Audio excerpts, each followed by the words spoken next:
सरकार द्वारा आज ये एक सर्वदलीय बैठक हमारी बुलाई गई थी, जिसमें भारतीय कम्युनिस्ट पार्टी, आप पार्टी, समाजवादी पार्टी, भारतीय इंडियन कांग्रेस, भारतीय जनता पार्टी, हमने सबने मिलकर के हमारे राज्य के ओबीसी वर्ग के आरक्षण को लेकर के जो सुप्रीम कोर्ट में प्रकरण चल रहा है। नमस्कार, मैं हूं शिव पांडे और हमारे साथ में है वरिष्ठ पत्रकार शीतला तिवारी जी।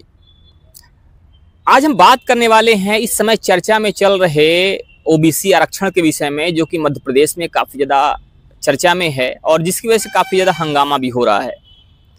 मध्य प्रदेश में पिछले कुछ दिनों से वहाँ की जो सरकार है, या ये कहा जाए कि वहाँ के जो सीएम हैं डॉक्टर मोहन यादव, इस समय काफ़ी चर्चा में चल रहे हैं, क्योंकि उन्होंने एक आरक्षण नीति लागू करी है। उसको लेकर उन्होंने हलफनामा दिया है और उस हलफनामे की वजह से चर्चाएँ काफ़ी ज़्यादा तेज हो गई हैं। अब मामला यहाँ पर यह है कि क्या ये जो हलफनामा दिया गया है, क्या ये भाजपा की नीति को ये फॉलो करता है? क्या भारतीय जनता पार्टी अब उसी नीति को फॉलो कर रही है जिस नीति के तहत सरकार में आई थी? भारतीय जनता पार्टी ने जिस श्री राम के नाम पर वोट लिया था, क्या भारतीय जनता पार्टी अब अपने राह से भटक गई है? और भारतीय जनता पार्टी की क्या छवि अब वही है जो पहले हुआ करती थी, या उसकी छवि भी खराब हो रही है? इन सभी मुद्दों पर बात करने के लिए हमारे साथ में है शीतला तिवारी जी। इनसे बात करते हैं।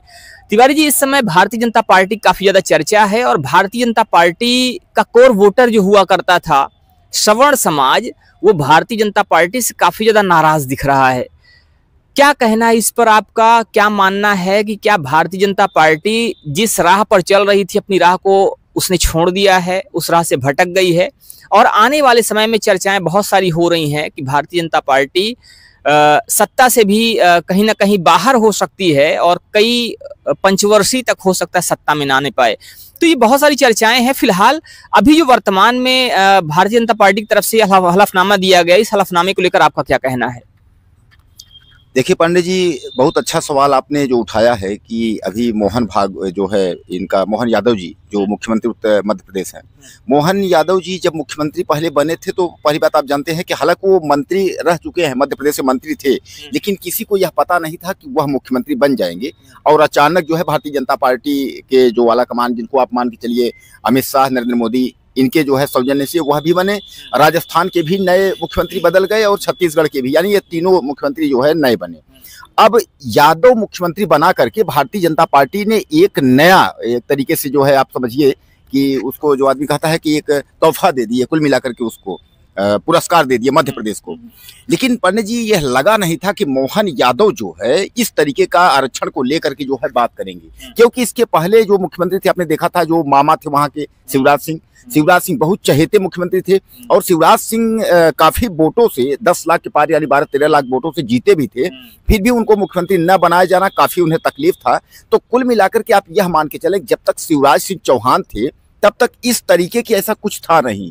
जबकि लोग तमाम यह भी कहते हैं कि शिवराज सिंह, कोई कहता है पटेल जी हैं, कोई कहता है ठाकुर हैं, कोई कहता है मतलब ओबीसी, मतलब इस तरीके, लेकिन इस तरीके का ऐसा कुछ था नहीं। मोहन यादव ने इस तरीके का जो है अचानक 27% ओबीसी आरक्षण को लेकर के जो है पूरा माहौल ही गर्म कर दिया है, समझ लीजिए। हालांकि मैं आपको बता दूं कि पहले जो है उत्तर प्रदेश की योगी आदित्यनाथ सरकार की उन्होंने कॉपी की। जैसे उन्होंने पद संभाला तो वैसे ही वह इंदौर समेत कई जगहों पर बुलडोजर चलाना उन्होंने शुरू कर दिया था। जैसा कि आप जानते हैं कि उत्तर प्रदेश में योगी आदित्यनाथ ने बुलडोजर की शुरुआत की और काफी मुख्यमंत्री उनकी जो है तुलना करने लगे। तो जहां एक और भारतीय जनता पार्टी के चर्चित वो मध्य प्रदेश जो है सीट है, कई पंचवर्षीय, वहां जो है भारतीय जनता पार्टी जो है अखंड राज कर चुकी है और राज्य कर भी रही है।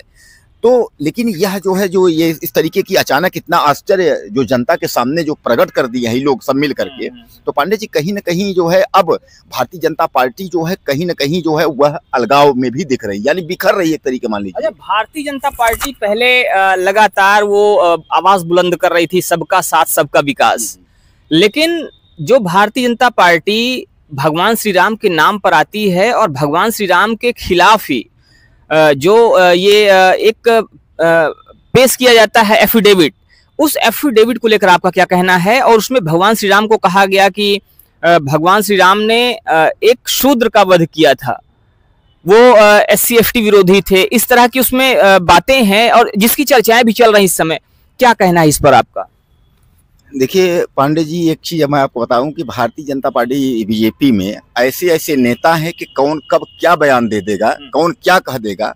अब यह तो हमारे मुख्यमंत्री ने भी कहीं ना कहीं बता दिया था कि जा करके कि हनुमान जी जो है यहाँ पैदा हुई या हनुमान जी इस कास्ट से आते हैं।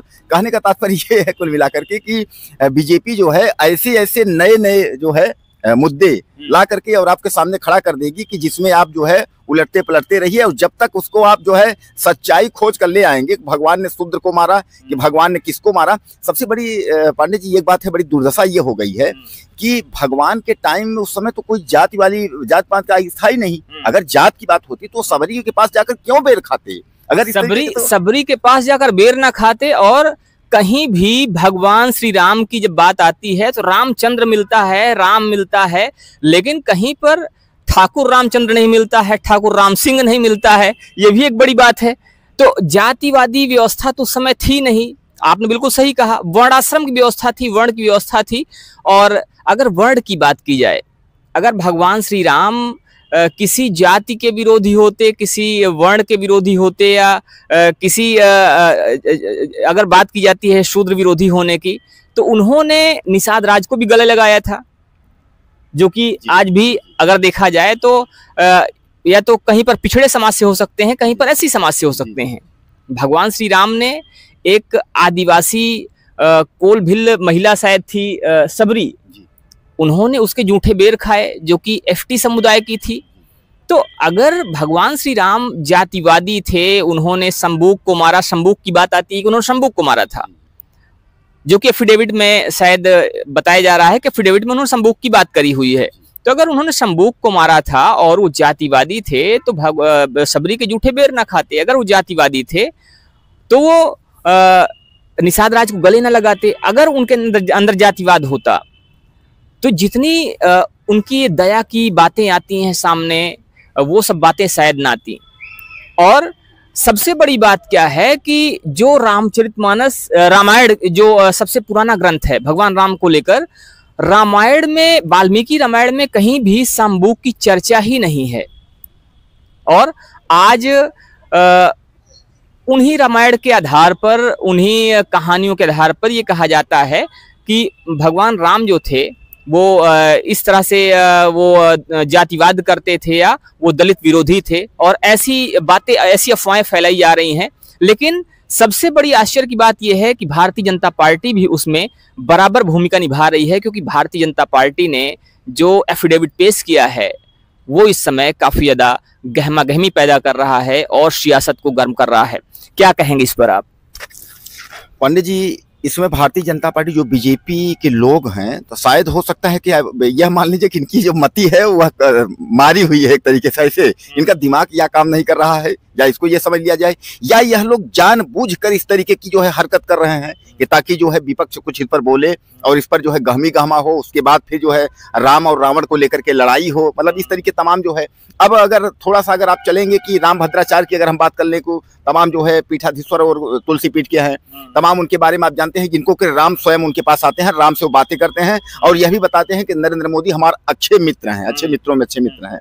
हालांकि शंकराचार्य कहते हैं कि अगर अच्छे मित्र होते तो गौ हत्या बंद कर देते। मतलब इस तमाम, अब कुल मिलाकर के जो राम भद्राचार्य जी हैं वह जो है, एक चीज आप देखा होगा कि हनुमान चालीसा के कई चौपाइयों को उन्होंने कहा ही गलत लिखे हैं। वो तुलसीदास जी उन्होंने कहा एक चीज मैं आपको बता दूं, हमारे दर्शक भी हैं देख रहे हैं, शंकर सुमन केसरी नंदन तेज प्रताप महाजगबंदन, उसको उन्होंने कहा कि शंकर सुमन ये गलत है, उन्होंने कहा शंकर स्वयं केसरी नंदन, ऐसा होना चाहिए।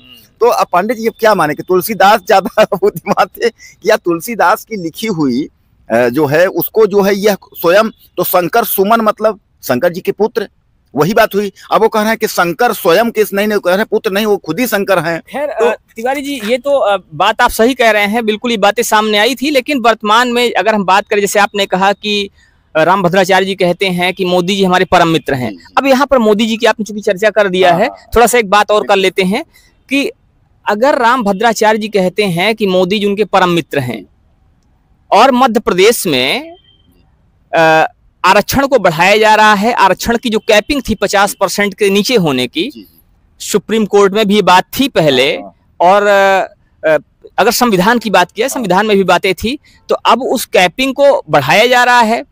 आरक्षण को बढ़ाकर 73% किया जा रहा है और आगे चांसेस ये हैं, कहा यह जा रहा है कि हो सकता है आने वाले समय 85% तक चला जाए। अब यहाँ पर मुद्दा ये है कि क्या ये जो चीजें हो रही हैं इसमें प्रधानमंत्री मोदी की भी सहमति है, क्योंकि भारतीय जनता पार्टी का अगर कोई भी एक मुख्यमंत्री ऐसा फैसला ले रहा है तो अकेले उसका फैसला नहीं हो सकता है। तो इस फैसले के पीछे क्या आपको लगता है कि प्रधानमंत्री मोदी भी जिम्मेदार हैं? देखिए पांडे जी, यहाँ तो आप सीधे सीधे मान लीजिए कि प्रधानमंत्री नरेंद्र मोदी जो है वो 17 सितंबर 2025 को पूरी दुनिया चिल्ला रही, देश चिल्ला रहा था वो रिटायर होंगे। अब वो रिटायर नहीं हो पाए, जो भी उनका कारण रहा हो कि वो उन्होंने, हो सकता है कि डॉक्टर जोशी और जो है आडवाणी इन लोगों को मार्गदर्शक मंडल में कर दिया। जब इनका नंबर 75 साल आया तो इन्होंने नहीं दिया इस्तीफा, वो बात की बात है। लेकिन क्या है कि इस समय जो है नरेंद्र मोदी की जो नैया है पंडित जी, वो कहीं ना कहीं डगमगाई हुई है। कारण ये है कि जो अंदर की बात है, ये आपके मोहन भागवत जी जो आरएसएस हैं, इसमें आरएसएस का और नरेंद्र मोदी का तालमेल ठीक ठाक चल नहीं रहा है। इसका आप सीधे सीधे आप यहाँ देख सकते हैं कि जब आरएसएस यानी 11 सितंबर को जब जन्मदिन था तो मोदी जी ने बाकायदे जो है एक चिट्ठा लिखा था उनके जन्मदिन पर, आपको याद होगा। लेकिन जो है जब इनका जन्मदिन आया, यानी 17 सितंबर जब इनका जन्मदिन आया, तो उसमें जो है मोहन भागवत जो है हैप्पी बर्थडे भी नहीं लिखे। उसमें जो है इससे जो है सीधे सीधे ये झलक रहा है कि आरएसएस को लेकर के, और उन्होंने एक संकेत भी दिया था कि जो है 75 के बाद जो है दूसरे को मौका देना चाहिए, रिटायर होना चाहिए, इस तरीके से जो है। अब कहीं ना कहीं इस समय पांडे जी उत्तर प्रदेश के मुख्यमंत्री को लेकर के, दिल्ली की कुर्सी को लेकर के तमाम जो है, उधर ज्ञानेश कुमार भी निर्वाचन जो आयोग के अध्यक्ष, वह भी फंसे हुए हैं। राहुल गांधी अलग कहते हैं कि यह जो अध्यक्ष है यह मोदी को इस्तीफा दिला के ही मानेगा, मतलब यह इनको ले डूबेगा। तो कहने का तात्पर्य यह है कि जहां चारों तरफ यह तो था ही, अब मोहन भागवत जी अब एक जो है लिफाफा लेकर के उस बार आरक्षण का वह भी बोले कि हम भी भैया पुराने बीपी सिंह की स्थिति में आ गए हैं। क्या आपको लगता है? पुराने बीपी सिंह 27% आरक्षण लेकर के। अब कुल मिलाकर के ये मान लिया जाए कि क्या यह लोग अपने से कर रहे हैं या हाईकमान पार्टी इनको कह रहा है कि ऐसा करिए। जैसे प्रवक्ता होते हैं ना, कुछ भी बोलते रहते हैं, कुछ भी बकते रहते हैं, तो बाद में फिर जो है हाईकमान संभाल लेते हैं, अरे चलो ठीक है हमारे आदमी। ये उनके अपने निजी विचार है, निजी विचार है। तो इस तरह से बातें चल रही हैं, लगातार देखा ही जा रहा है कि आरक्षण का मुद्दा गरमा रहा है, चाहे बिहार हो और चाहे मध्य प्रदेश, लगातार बातें हो रही हैं और कहा यह जा रहा है कि आरक्षण की सीमा आने वाले समय में बढ़ेगी और ये आरक्षण की सीमा जो मध्य प्रदेश से शुरू हो रही है वो आने वाले समय में पूरे देश में लागू होगी।